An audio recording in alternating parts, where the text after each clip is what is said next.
Smith, country music artist on the rise.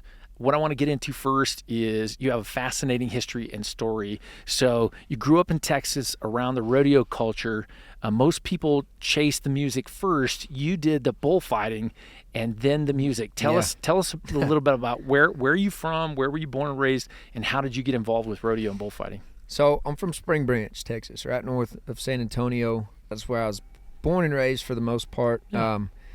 I was born in San Antonio, but that's because Spring Branch didn't have any place to give birth at the time, I don't think. But no, yeah, I just grew up rodeoing. I was a sports guy, and we played sports, and I was rodeoing on the side, and then finally it just kind of took over my life. I was like, well, I can do this professionally. So I'd roped since I was a little guy, and then always was intrigued. I remember going when I was little bitty to rodeos and stuff, and so I always wanted to do something with the bull ride, and I didn't know what I wanted to do. So at first, tried riding bulls, was scared to do it, wasn't very good at it.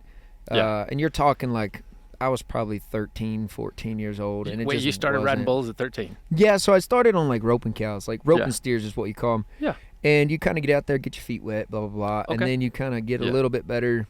You start going down the road, not to rodeos, but just you meet up with buddies and this and that, and they're like, hey, come get on. So I was getting on what you'd probably consider junior bulls, which essentially means they can be the size of a big bull, but they don't buck near as hard. Really? And so, I just didn't like it. Wasn't good at it, was scared of it. So I was like, well, I can fight bulls, Yeah. And I just turned 14, and I was like, I want to do this. We had a local rodeo every Saturday night. I'd roped out there before and blah, blah, blah. So I knew some buddies, and we just hit it off, and was like, hey, I want to fight bulls. And so they all say, like, hey, you got to start in the back pens, work your way out to the arena kind of thing. So started fighting bulls. Now, how old are you then? I would have been like 15 when I would fight like local jackpots or, practice pin bulls that would come in, like just practice bull ridings. And then I would guess all the way 15 to 15 is when I started doing that. And then 16 was picked up by that every weekend rodeo, Tejas Rodeo is what it's called, if you know what that is. Interesting. But then while I was 16, I got there was a CPRA rodeo company that came in, which is an amateur rodeo company. Okay. And they came in and thought I did a good job, and were like, hey, if you want to hop on the road with us, let's do it. So I hopped on the road with Diamond Cross Rodeo at 16 years old, and then I started going all over Texas. And then how'd mom and dad feel about that? Yeah, well, I don't know how they felt about it, but they were just kind of like, I took to it so naturally, and they enjoyed watching it. Obviously, there's risks and stuff that go on with it, and I'd like to say I got out with no injuries, but that's not the case. So then I was 17. You start working towards your pro card, and I had Rob Smets, who's a professional bullfighter. He's a Rodeo Hall of Fame. He just got inducted. It's a pretty cool thing. Him and Miles Hare, and they came and observed me for my pro cards and stuff. And then I started going down the road with Rob Smets, and he took me to like the PRCA, which is Professional Rodeo Cowboys Association. They started doing bullfights again after the performances. Yeah. So like where they would just turn a Mexican fighting bull out, and then you just go out there and just make rounds with them, do tricks and stuff. And so they were starting that back up. And he took me to one in Weatherford, and I got hooked pretty bad then. And now, so if this is going to be both a video podcast and audio. Okay. So when you say hooked, what exactly? So you ever see a guy, anytime a guy gets run over, thrown in the air, he gets pile driven and he just keeps going on his back, whatever. That's kind of the gist between hooked. They're using their horns to hook you, right? And I'd been hurt before that, but I ironically, took a good shot there. I won the long round, so there's 2 rounds. So everybody's in the long round. You qualify to make the short round, but I just wasn't able to make the short round in that. But anyway, so then I was, I was getting some PBRs and CBRs, and when the CBR was around, so I had those cards and everything, and so you're traveling all over the country at this point. Yeah, I didn't make it too far. If I'd have stayed in another 3 years, I'd have been going everywhere, but that was about the time music came about. And I was going to ask you about that. What I like to get here on the Here Local podcast. What I love to do is, because I'm an entertainer too. Yeah, I love to get behind the music. So so you're bullfighting, right? You're having some marked success, some injuries here and there. Yeah. What was the moment that you're like, you know what? Maybe was it a song? Was it an artist? And I college rodeoed too. Okay. So when I started going pro doing that, I was on scholarship to rope. Okay. At Ranger College in Tarleton State in Stephenville. Okay. And so we were at a college rodeo. I had just got done with fighting bulls at a rodeo the weekend before, and I was like, man, I just started thinking about music more because we played after that rodeo. I remember my buddy Lawson Harris and Gunnar Latham. They're both Texas cats that are touring as well, and we college rodeo together. Hey, come over to this trailer. Let's play some songs. And like that was the moment where I was like, dang, I need to think about what I'm doing here because I don't know if I like this more. Yep. And I knew I always, rodeo and music go hand in hand. And I know after every performance, there was always some band playing. Okay. And I almost couldn't wait to get from there to there. So music and rodeo are kind of combined at 100%. At least at the events. Yeah. 100%. You know, and cool. So I was just like, let's do it. So I just kind of hung the cleats up and went full blast into the music thing in 2018. So what was the first step for you? Did you seek out some sort of representation, or did you start recording at the house? Like everybody wants to know, what did you turn on a GoPro at your house? And yeah. I literally I had learned the guitar well enough to where I was singing covers of people. Okay. And like Mike Ryan and just Randy Rogers and all these guys, George Strait and Chris Young. Yeah. And then it was the moment of like wrote my first song, and it was shit. Let's be honest with you, but I had to write it to fall in love with it, and so then I fell in love with it, and I was just like, damn, I've got to make this decision. Yeah. And so I did that right in 2018. No, I didn't seek out any representation. I didn't seek out anything. I just thought I had met two guys through like the grapevine. They were good session guys, and they're like, well, we'll record your project. And I was like, okay. And Pat Mansky out of Dripping Springs, Texas, did my first one in 2018, and we kind of just threw it out there. I think I used like CD Baby or something. Okay. And threw it out for the world to hear, and it tanked, And I was like, shit, I thought you just put a song out there and it just goes crazy. You know, it's kind of what you're raised seeing, and that's not how it works. Did you have a moment? Because I'm old, so You're not old. I got a lot of experience, right? And I've had moments in my life where I'm like, oh fuck, yeah, what have I done? So for you, man, what was that moment? Did you have a moment where you're like, I've made a terrible mistake, I should have never left bullfighting? A little bit, like when first project tank, I was like, dang, like shit, Yeah. And but I think it's one of those. I also understood it. Like I can still rope to this day. Yeah. I miss fighting bulls like crazy, but this is, I get a paycheck. I don't, if we sell tickets, we make money. I'm not banking on like a lot of rodeo athletes, like when I'm at a roping, you have to catch everything to win money. You can't, if you miss every single one, you still don't just get it checked. I got to tell you a little secret, man. So have you guys ever heard of the Virginia City camel races? No. Right? But so is it what I think it is? Right here in Reno, there is a cowboy town about 30 minutes out of town called Virginia City. If you guys get a chance, if you're going to be here long enough, you got to go up there and check it out. It's all original to the 1800s. Fantastic up there, right? Every September, they have camel races where they race ostrich, emu. The camels is legit camel racing where they get on the back of a damn camel and they race, right? Well, I was the camel races rodeo clown for 10 years. Well, right? How does that work? So not a bullfighter. No, not a camel fighter, a clown. Okay. So all the fun stuff you got to do without any of the danger was what I got a chance to do at the Virginia City camel races. So we share 1% of your experience. I'll take it, or tell jokes. Like I'm not. If I'm funny, if I'm drinking a little bit. Yeah. What? So okay. That's all right. it. So what I want to know is where we left off of your music journey was, did you have a moment where you're like, oh fuck, I have made a mistake? And what I've heard you say, I actually watched a couple of your interviews and read your bio, and basically, you could always go back if you had to. Right. I know you have a love for it, but I could tell that based on the way that you described the danger that was there, and you've since gotten married. Yeah. And which is cool. Rodeo Hall of Fame guy gets to marry you. I want to say a couple of years ago you got married. Yep. 3 years ago. Yeah. So you got kids yet? We actually, just found out we have one on the way. Congratulations. Oh, shit. I really hope my aunt and uncle and them don't hear this. Damn.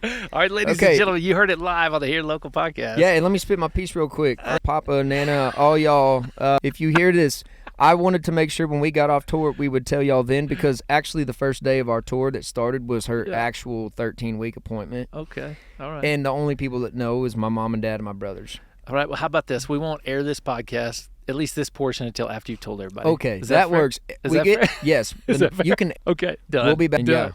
Done. It'll be our little secret, man. That'd be some shit. Just if you're watching this, ladies and gentlemen, this actually happened before everybody knew. So yes, we'll make sure and practice some deference, so not to get you in trouble at home. home. Oh yeah, we'll be good. Yeah. So so you could always go back. How does your wife feel about that as a fallback? Because every man, if I've been married twice, I'm divorced a second time. I don't want to talk about it. Yeah. But if you have a significant other in your life, they have a dramatic impact on the decision making, especially if you have a fallback career. So how does that impact your wife with the music career now and your history with bullfighting and the possibility of having to go back if everything? I don't think that's going to happen. I love your music. I heard you guys practicing, getting ready for a nice show. You got real talent and you're going to go places, right? So how does she feel about that as a backup plan? It's funny, right? Because when I first started this career, I think I did have a fallback plan. Yeah.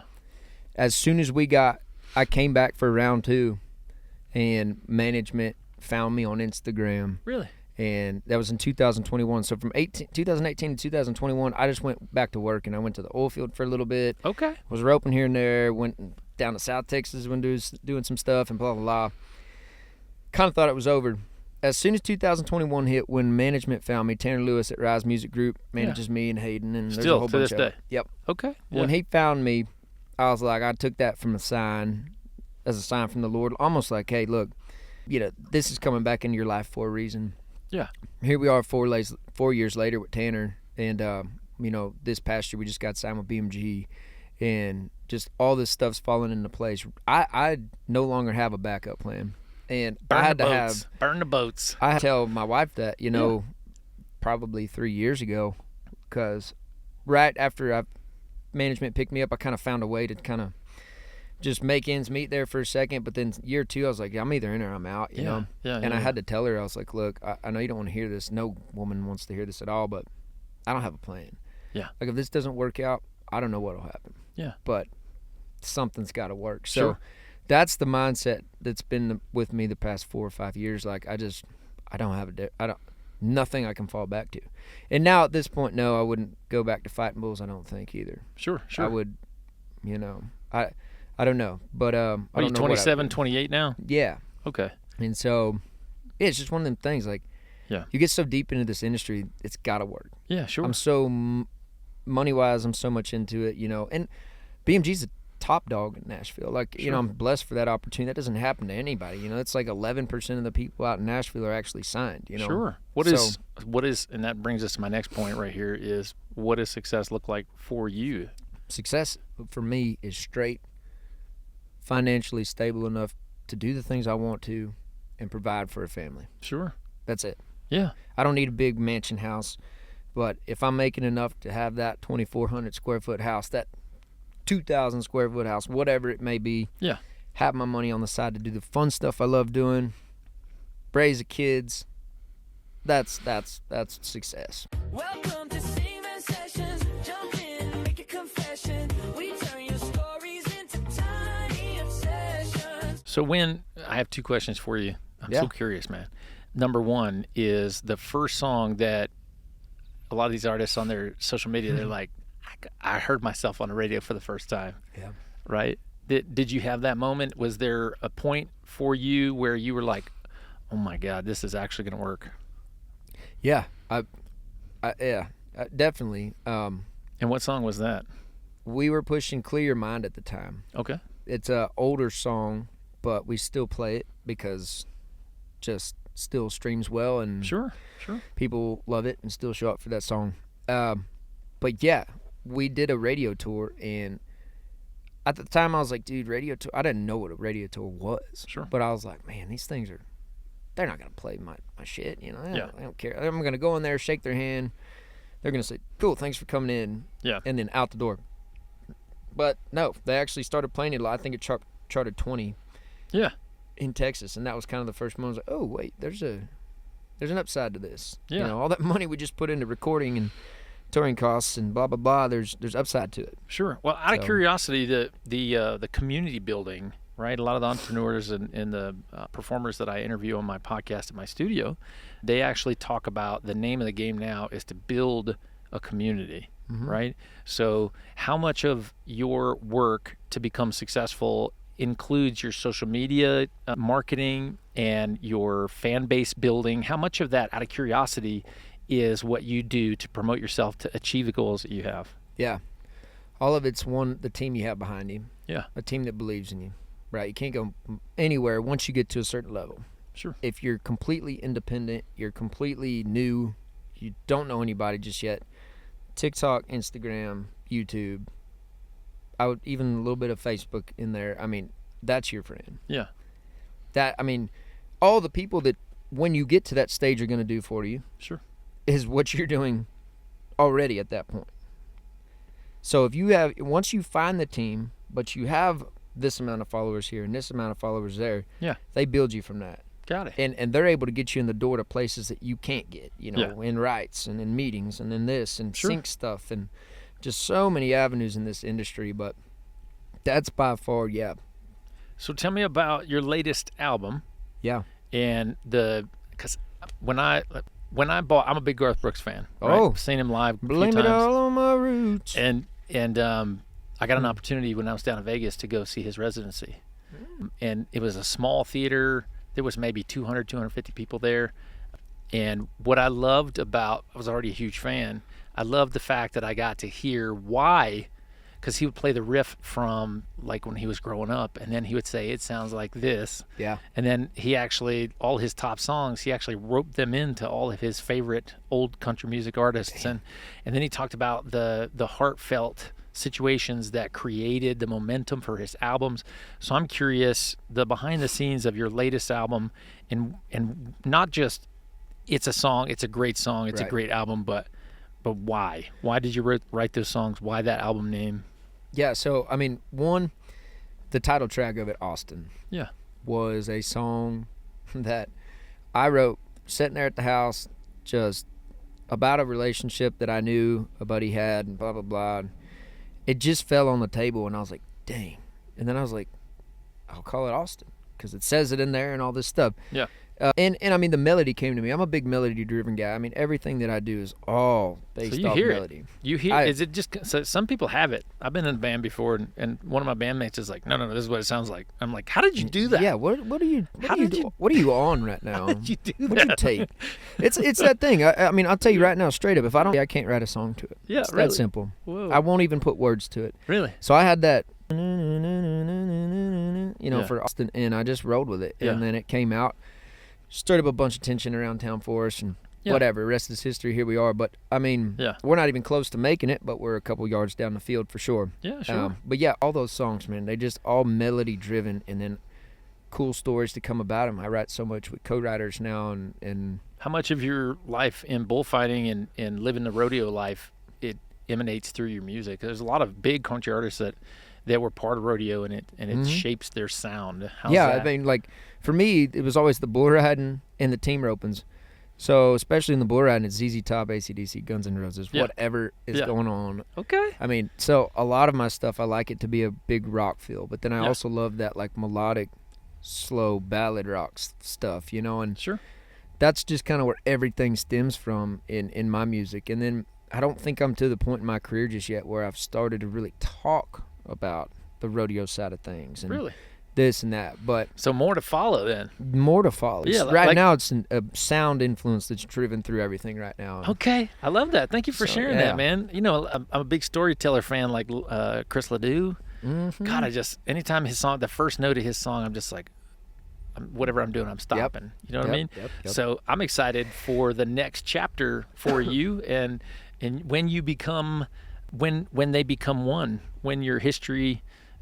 And I think for a large part they already are, right? But when those stories start coming out and you feel comfortable telling them, and you got a little age on you, and you got a wife and kids, and you know what I mean? Oh yeah. There's more grit in your voice, and history there, yeah. and the stories become nostalgic. Yeah. Right. And the way you tell those stories changes. Right. So as an artist, you continue to grow. So I'm excited for the next chapter of your life. I have another question for you. Yeah. Anytime people watch these artist interviews, they want to know, what's it like on the road? Is it, especially married and got a kid on the way? Yeah. We're going to wait till the 10th. Bye. Yeah. No, I mean, look, I was cut from that cloth where I was rodeoing all the time, like I say, so I was used to the road. Okay. I think it's a big switch for anybody that never has been on the road. Sure. Number one, just gonna say it, gonna put it out there. Yeah, sure. So rolling off that, really what it's like being on the road, it's great. Okay. But I hope you have the togetherness within yourself in a way to like be able to be okay with being on the road. Yeah, sure. I mean, you're a different town pretty much from tonight till the end of this run, the tour we're on. Yeah. They're 4 back-to-back, end in Seattle, drive 32 hours home. Oh, my gosh. Wow. Started in St. Louis. It's a lot of hotels. It's a lot of kind of lonely stuff. I don't think people understand that when you go off stage, like, I don't know what the crowd's like tonight. I'm hoping it turns out pretty good, but we've had some pretty good shows up until this point. Yeah. And then we have almost sold-out shows going out northwest next after this. So when you come off stage like that and you go from screaming people to, like, backstage, it just goes boom. Yeah. Quiet. That's tough. I think that wears on people for a little bit. And so the road's great, but understand the problems that come with it, and then have a good group of guys and team behind you. Just like all these dudes, when we get off stage, it's like, hell yeah, and like they'll keep the noise going enough to where it's like, you don't feel like you're losing that sense of what just happened was magical, and what I just went into was this dark hole. Yeah. Would you say the guys? Would you say that a lot of the younger artists with a wild crew like that they kind of go off the deep end because two things? One, you mentioned you better be ready. If you don't have a history for that, you got to have your shit together, right? And then two, a lot of people chase adrenaline. Yeah. You know what I mean? So to your point, you come off stage, everything is pumping, you had a great show, the interaction is fantastic, and then silence, your ears are ringing. You know what I mean? I noticed you guys all have in-ear monitors and that sort of thing, so hopefully you're not going too hot, right? No. But anyway, you're constantly sinking that adrenaline rush. So I'm curious. As an entertainer, I've been doing it for 20 years. It wasn't originally natural for me. Right. I just discovered, I think I told you that before we started the podcast, that I discovered that I wanted to be a performer because I was like 7, watched this magician. He got me to pull this rabbit out of the hat, and I turn around and there's 1,000 kids going nuts. I'm like, oh my God, I want to be a performer. Like, I want this energy. Right. Yeah. So it wasn't natural to me though. Right. So I love to perform. I'm more comfortable in front of 2,000-3,000 people than I am in 12 or 13 of my peers. Right. It's crazy. And then I kind of reset at home, and anyway, family, they're like, how do you do that and then withdraw, right? So where do you fall in that extrovert, introvert as a performer? You give everything you have to the stage, right? And then do you need that energy to function? Do you withdraw? How are you as an introvert, extrovert? I need it on stage. Yeah. It has to happen. When I get back to the house, that's what centers me. Really? That's like I might smoke ribs for 4 days in a row. Yeah. Might go rope with some buddies. Yeah. Might go on the boat with some buddies. Okay. Whatever it is. That's kind of my reset. That's like the in and out version of me, and I get to do this, and I get to go take a break. And it's like towards the end of these tours and stuff, you get used to, like, it almost gets more exciting. Really? This was actually the first time on a tour that I actually got to see my wife, like halfway through in Phoenix. And I was so pumped, And then I saw her, and I was pumped the whole time I saw her, but then she left, and it was almost like a double hit. Oh. Because, like, when I left for tour, I knew that I wouldn't see her till the end of the tour. Yeah, sure. But then I did halfway, and I loved every minute of it. Yeah. That I was like, she left. And I was like, it was just a depressing thing, versus like just running straight through and being like, okay, I'm with you. I know tomorrow I can leave and go home. Sure. Yeah, well, what's interesting, not to get off track, but I'm still in the military, been in for 22 years. Oh, still thank you. in the National Guard, and I spent a year in Afghanistan. Wow. And they actually sent us home. We only did 9 months in country. It's a year back to the front, right? They sent us home for 2 weeks. and then they sent us back. And we were the last rotation that were allowed to go home. After that, there was no going home because exactly what you talked about, right? And that is, if you're going and doing the hard thing, right, and then you have an experience like that, where I find it fascinating that, and thank you for sharing that you and your team, the energy flow actually increases the closer you get to the end of the tour because everybody's excited to be home. That's fascinating. Yeah, right? yeah. And then I'm regurgitating what you just said, which was, I got to see my wife. It was wonderful. I loved it. She loves you. He loves you. Yeah.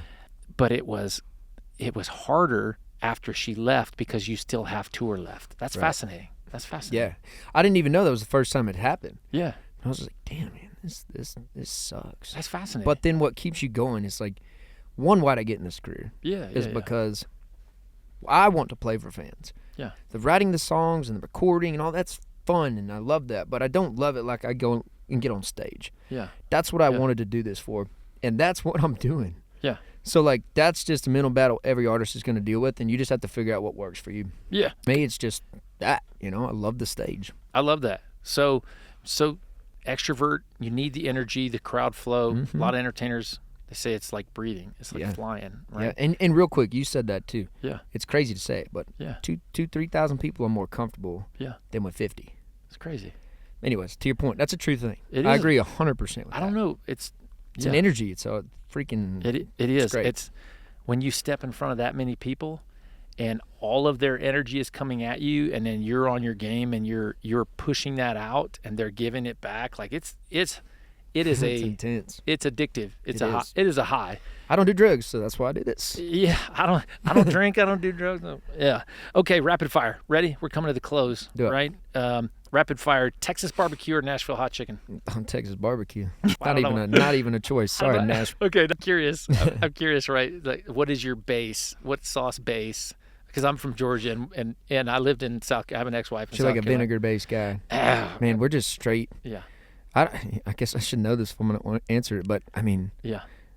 Stubbs. You ever heard of Stubbs? Okay, yeah. Like barbecue sauce. So thick, smoky, and thick a little and sweet. Smoky and okay, and all right. But I do love sauce. Now, don't get me wrong. I love all that southern. Have you ever had a a Cheerwine based barbecue sauce? Cheerwine. You ever even heard of Cheerwine? No.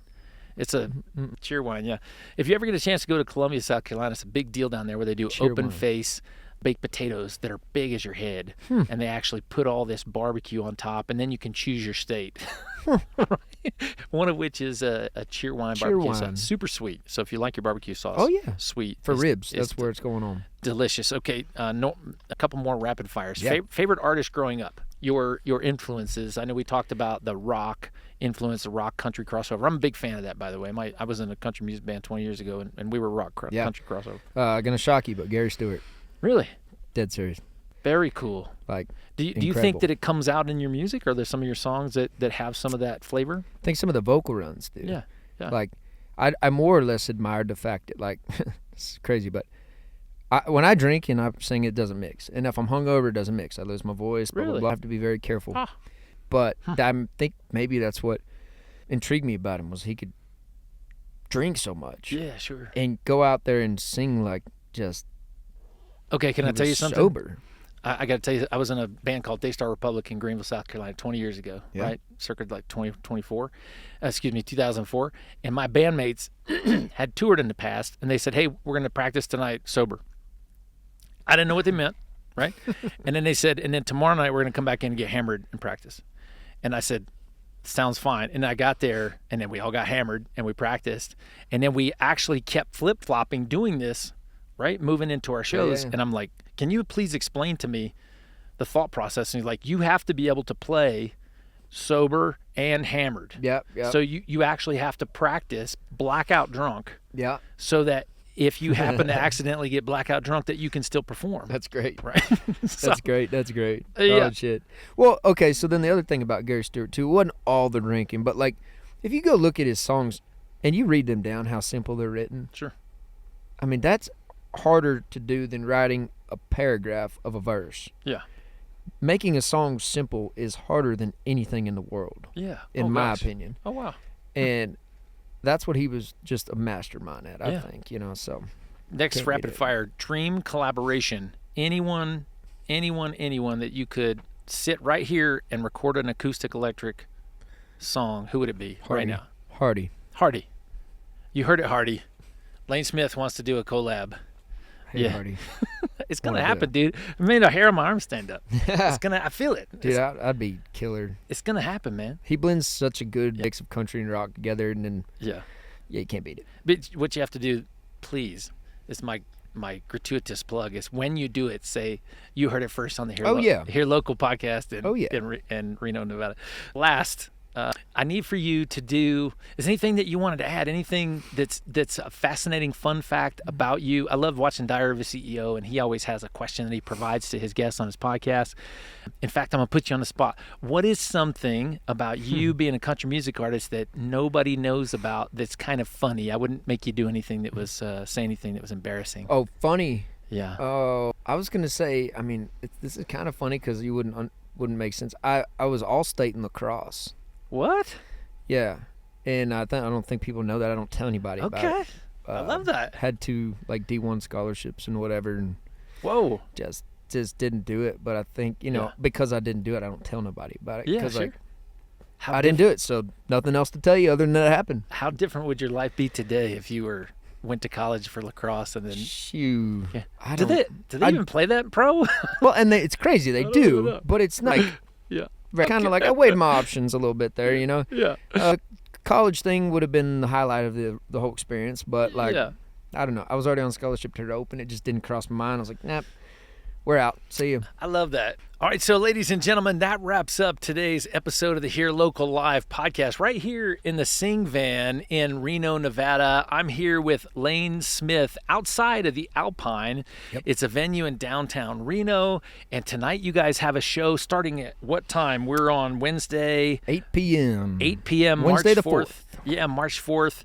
And so I'm super excited that you gave us an opportunity to meet you and see you on the rise. I'd like to say that your collab with Hardy is going to be exciting to see. One day, hopefully. Stay tuned one day for that.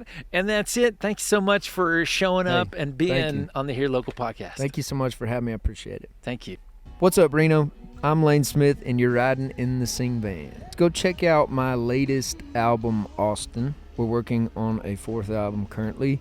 Go follow me on Lane Smith Music for my website, and then Lane Smith Music on Instagram, Facebook, YouTube, iTunes, Spotify, all that good junk. And I hope you enjoy it, and hopefully we see you down the road.